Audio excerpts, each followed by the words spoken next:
issue. Poverty is a reality in the United States of America, unfortunately. We're the greatest, wealthiest country in the world.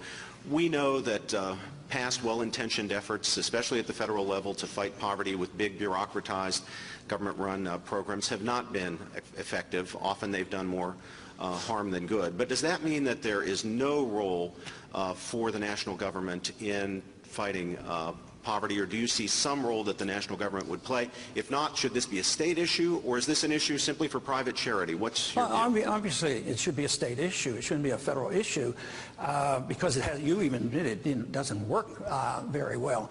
So, no, it should be a state issue, but it has a responsibility.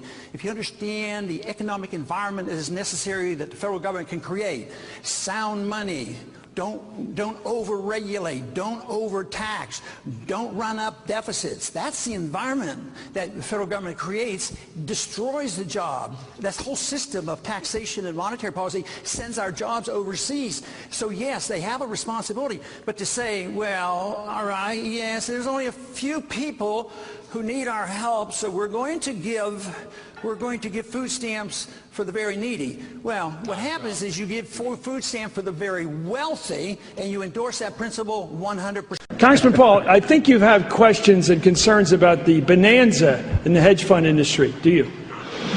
Yes, I think this is not a consequence of free markets. What's happening is there's transfer of wealth from the poor and the middle class to the wealthy. This comes about because of a monetary system that we have. When you inflate a currency or destroy a currency, the middle class gets wiped out. So the people who get to use the money first, which is created by the Federal Reserve System, benefit. So the money gravitates to the banks and to Wall Street. So that's why you have more billionaires than ever before. Today, this country is in the middle of a recession for a lot of people. Michigan knows about it. Poor people know about it. The middle class knows about it. Wall Street doesn't know about it. Washington, D.C. doesn't know about it. But it's because of the monetary system and the excessive spending. As long as we live beyond our means, we are destined to live beneath our means. And we have lived beyond our means because we are financing a foreign policy that is so extravagant and beyond what we can control, as well as the spending here at home. And we're depending on the creation of money out of thin air, which is nothing more than debasement of the currency. It's counterfeit. And it is a natural, predictable consequence that you're going to have people benefit from it and other people suffer. So if you want a healthy economy, you have to study monetary theory and figure out why it is that we're suffering. And everybody doesn't suffer equally, or this wouldn't be so bad. It's always the poor people, those on retired incomes, that suffer the most. But the politicians and those who get to use the money first, like the military-industrial complex, they make a lot of money and they benefit from it. But I want you to listen to what one of your presidential rivals, Herman Cain, told the Wall Street Journal about what's going on with these demonstrators in New York. Listen to this. I don't have facts to back this up, but I happen to believe that these demonstrations are planned and orchestrated to distract from the failed policies of the Obama administration. Don't blame Wall Street. Don't blame the big banks. If you don't have a job and you're not rich, blame yourself. You don't blame yourself, he said. What do you think about that? Well, I imagine that applies to a few people in the country, but no, I don't quite come at it that way because the system has been biased against the middle class and the poor. When you destroy a currency, you transfer wealth from the middle class to the wealthy because they have access to the capital and they have a lot of benefits and they get the bailouts.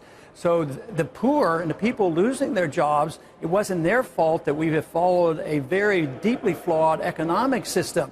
So I am not so anxious to say, yeah, it's all your fault. If you want to be rich, you can be rich. People are begging and pleading for jobs, but there are no jobs as a consequence of bad economic policy. It's the fact that we have still accepted the notion that central economic planning and central banking under the Keynesian model can provide prosperity. That's where the flaw is. But to blame that on the average person who wants a job, I don't agree with that.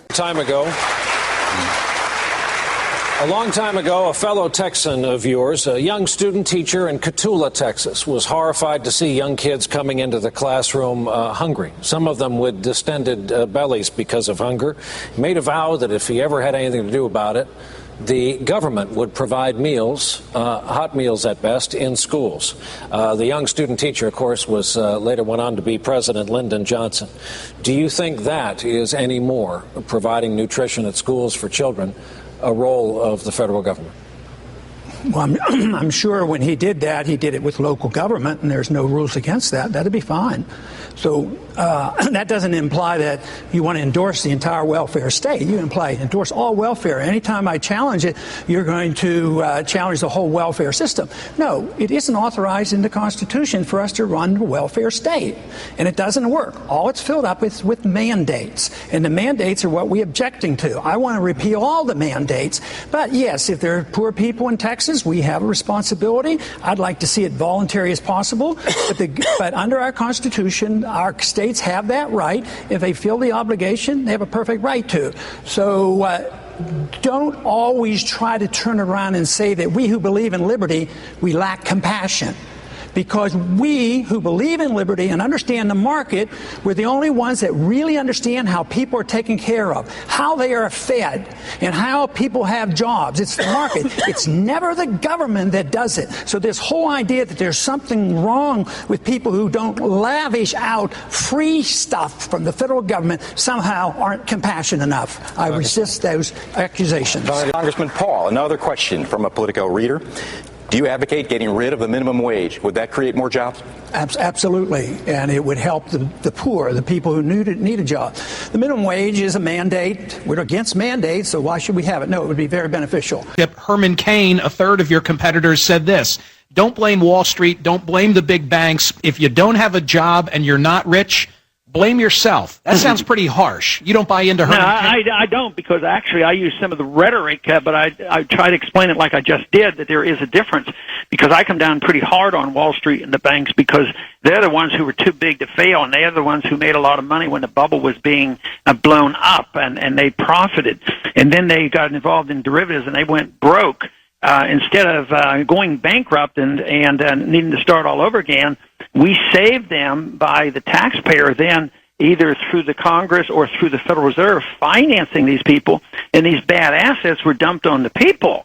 So, no, I blame the system in many ways, the Federal Reserve system, too much mischief by the Congress, too much taxes, too much regulation, and too many people in the middle class get wiped out. A characteristic of the destruction of a currency is that the middle class usually gets wiped out, and the wealth is transferred from the poor and the middle class to the wealthy. And I think this is a perfect example how the wealthy made money with the bubble, which was an artificial creature by the Federal Reserve. At the same time, they got the bailout. To me, that's different than talking about Steve Jobs and being envious of his wealth. You also say no farm subsidies. None. No, first off, I can't quite find it in the Constitution that said, you know, the farm subsidies program is authorized by Article 1, Section 8. It's not there. Economically, don't we need farm subsidies to make sure we have food? I think it is totally unnecessary. I think we might push the prices of food up and maybe makes it more difficult for poor people to buy food. Thank you, Mr. Chairman. Of all the elements of the Bretton Woods system, perhaps the most enduring has been the World Bank and its associated institutions. Although highly regarded in some circles, the bank has been a significant failure in helping the residents of poor and developing nations. Like many bureaucracies, the World Bank has constantly attempted to reinvent itself and redefine its mission. Some critics have referred to this as mission creep. It is the reaction of self-interested bureaucrats who are intent on saving their jobs at all costs.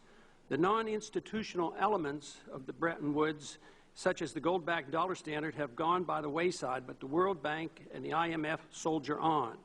What is most annoying about the World Bank are the criticisms alleging that the bank and its actions demonstrate the negative side of free market capitalism. Nothing could be further from the truth. The World Bank is not an organization devoted to capitalism or to the free market, but to state-run corporate capitalism. Established and managed by a multitude of national governments, the World Bank promotes managed trade by which politically connected individuals and corporations enrich themselves at the expense of the poor and the middle class. Western governments tax their citizens to fund the World Bank, lend this money to corrupt third world dictators who abscond with the funds and then demand repayment, which is extracted through taxation from the poor third world citizens, rather than from the government officials who are responsible for the embezzlement. It is in essence a global transfer of wealth from the poor to the rich.